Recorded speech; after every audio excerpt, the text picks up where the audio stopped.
The overall goal of this experiment is to mimic platelet transfusion in vitro and test it using hemostasis on collagen with hydrodynamic flow and real-time microscopy.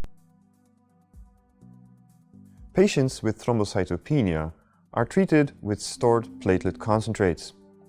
Our method is intended to help answer key questions in the field of thrombosis and hemostasis, with specific emphasis on the quality and function of such stored platelet concentrates. The added value of this technique is that it mimics blood flow and thus takes into account rheology influences on participating cells and biomolecules. The current method assesses platelet binding to collagen.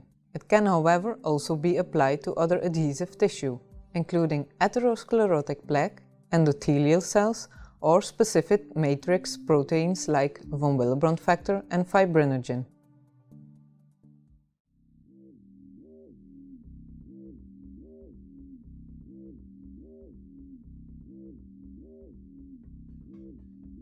Begin with preparing the biochip.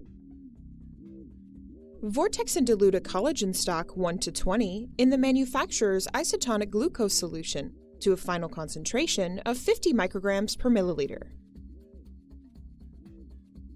Then, pipette 0.8 microliters into the lanes of a new disposable biochip.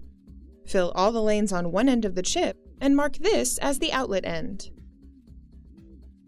Then inspect the chip to make sure that each lane is filled 5/6 of the way with the solution and no air bubbles. Then, incubate the chip at 4 degrees Celsius for 4 hours or overnight in a humidified and closed container. Later,